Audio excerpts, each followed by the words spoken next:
Hey everybody, I'm Emily Warren. I'm a doctor of physical therapy and professional yoga therapist, and today I'm going to walk you through three things that I want you to start implementing into your yoga practice to help prevent injury and promote optimal movement patterns, which is essentially what we want for our day-to-day functional activities. So these are just three things that are super important that I found working as a physical therapist and also practicing yoga. So I hope they're helpful for you. I want you to play with it on your own and modify your practice if this is applicable for you. So let's go ahead and get started. So let's start with the shoulders. With a lot of yoga asana, we do a lot of overhead movements, a lot of weight bearing on the arms. All are good. But if you do that repetitively over time and incorrectly, that can create some issues. So with the shoulders, anything above 90 degrees, we really need the upper arm bone to externally rotate to allow for space within the shoulder joint so structures don't get impinged or damaged. There's more details on this in my newsletter if you're curious, but for now I'll just show you the practical implications of this. In my training with Dr. Ginger Gardner in medical therapeutic yoga, she coined the term the arm spiral. And this is essentially what I want you to do in your yoga practice. So you're gonna take your arms out by your side, and we're just gonna play with this here. And then you're gonna flip your palms up. And then as you do that, you notice that your elbow creases are up in the air. I will say that in this position, I want you upright, okay? You're gonna be upright, shoulders drawn back and down. So I'm not sitting like this doing that. That's going to allow a lot of other problems going on just because you're too tight and there's not as much space in the front body. You want more space. So you're gonna be up tall, shoulders drawn back and down. Flip the palms up. Keep the elbow creases up, and then you can just play with turning the palms back and forth, down and up, okay? But keep the elbow creases up.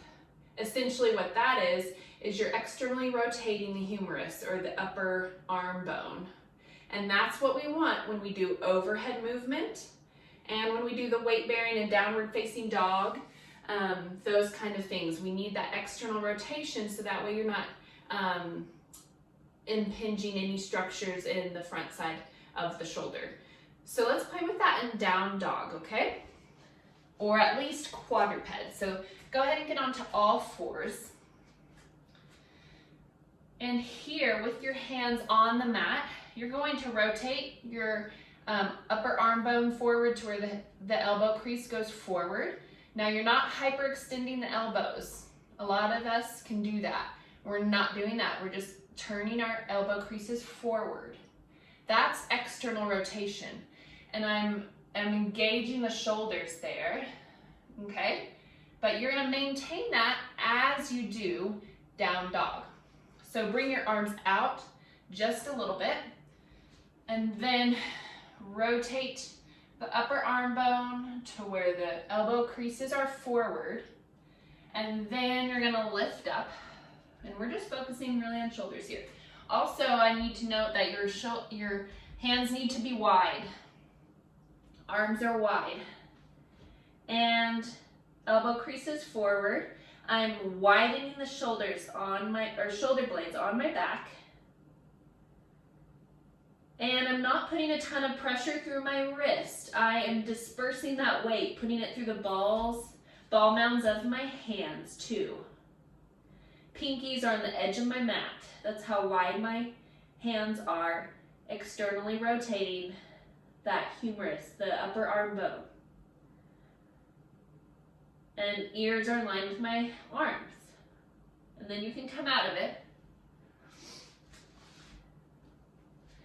So that's the main example I wanted to show you of how to engage the external rotation of the humerus to protect the shoulder joint. So now we're going to move on to the core. A big thing with the core And in yoga and in, I would say just any exercise routine people have, is we do the opposite of what we should do. We should draw the belly in, back and up. The space between your navel and then your pubic bone, you want to draw that in, back and up. And we teach that on the exhale because it's more natural. It's a natural way to engage the transverse abdominis. So that's what we want to do in our yoga asana. So whenever we move into warrior one or warrior two, we need to engage the belly, drawing it in, back and up, and not billowing out a little bit. Or some people even dome, they call it doming, where your abs actually do the opposite and come out. And this is a big deal with women who've had babies and women who have had a little split in their rectus abdominis because of the baby growing in their belly. I have had that with both of my girls, and I think I had a 2 to 3 finger width split at one point. So I have to work on this a lot. I would recommend that you use your camera to watch yourself during abdominal work. So I'm going to show you. I'll just walk you through this a little bit. So I'm going to pull my shirt up so you can see. I'm going to pull this down. So I want you to put your hands between the space, your navel and your pubic bone, okay, in the midline. And this is easier for women who've had babies. You can kind of sense any gaps you have. But you're going to put that here. Put your hands there. And then you're going to pull, with your exhale, pull the belly in, back and up. And then relax. So you're going to feel the tension underneath your fingers. Then I want you to experiment not doing that. So if you don't do that, and say you do some ab work and you like pull up and you can kind of like pooch out. So watch yourself. See if you do a head lift or a little crunch, and then just see what your belly does. And if it's pooching out, if you're getting a little bit of a dome, you're doing it wrong, okay?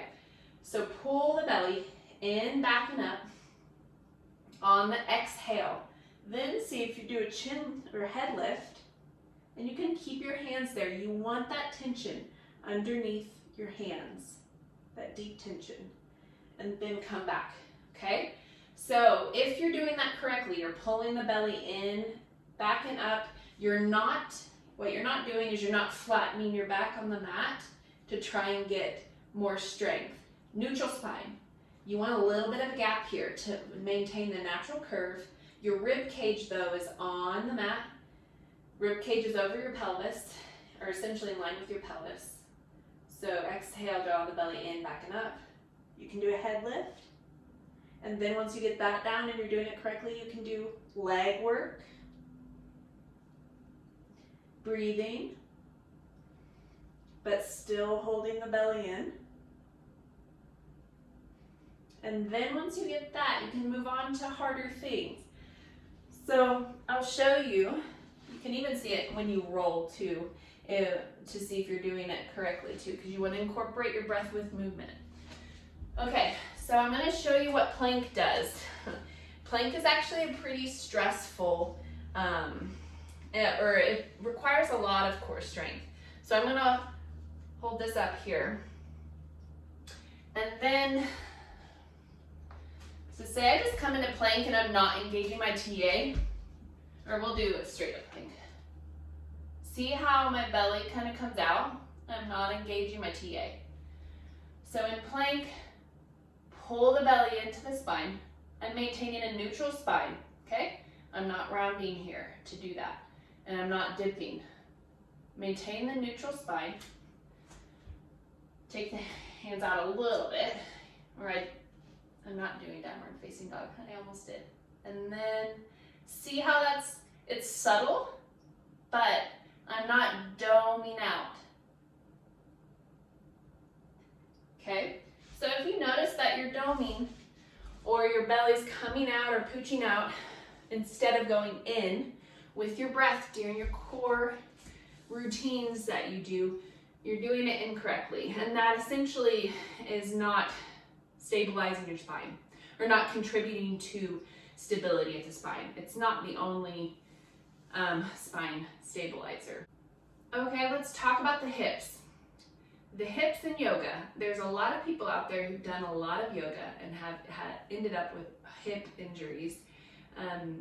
One of the most popular terms is hip opening or hip openers, and that's just not practical for the general population because we all have different bony alignment. It's not just about the muscles, it's also about the bones, the ligaments, and everything that make up the stability or mobility in your body. So if you're a person who has a lot of internal rotation at the hips, not a lot of external rotation, but then you're trying to force your hips open to maintain the optimal posture in yoga, you're going to end up with some problems probably. So I'm just going to show you a general home little screen you can do for yourself. This does not replace a physical therapist because the physical therapist actually feels and palpates for the trochanter in your femur, and then they can actually accurately measure the amount of internal rotation, or I'd say retroversion or anteversion within your femur and hip. So lay on your belly. Then just bend your knees, okay? So you're level on your pelvis, okay?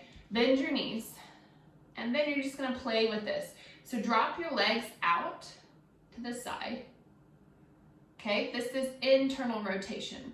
Then bring your legs in and cross. This is external rotation. So if you're a person who has a lot of this and then not so much external, you're not going to want to force a lot of external rotation type movements. And then if you're a person with a lot of external rotation, not a lot of internal, you don't want to force too many postures with a lot of internal rotation. So again, a physical therapist can screen for that more accurately, but I'm going to just demonstrate here. So let's do like cobbler's pose, where your feet are together, knees are out. For those of you who external rotation is difficult, this can be stressful. You need to build up here and then come into it in a more relaxed way rather than trying to force something. Also, warrior 3. I'll just demonstrate here without moving the camera, but your legs are wide, and then say you're someone who doesn't have a lot of external rotation, you're trying to push that knee out. A lot of people just try and force that as wide open as possible, and then that can create problems within the hip if you're someone without much external rotation. So a modification you can do for this, bring your foot in a little bit and then angle it a little bit more to the corner of your mat. So you're essentially bringing it in. Your knee is still in line with your ankle. I'm not bringing my knee in and doing that. It's the knee and ankle come inward. And then there, I'm doing less forced external rotation. It's more natural for my pelvis and for my hips there. So that is a way you can modify some of the standing postures that require a lot of external rotation. Just bring the knee and the ankle in just a little bit and hold it there rather than trying to get all the way out. So those are just 3 big things that I want you to start playing with in your yoga practice. And always, if you're having issues with your hip, shoulder, back, go see a PT and they can screen you for any problems going on there. So hope this was helpful, and we'll see you again next week.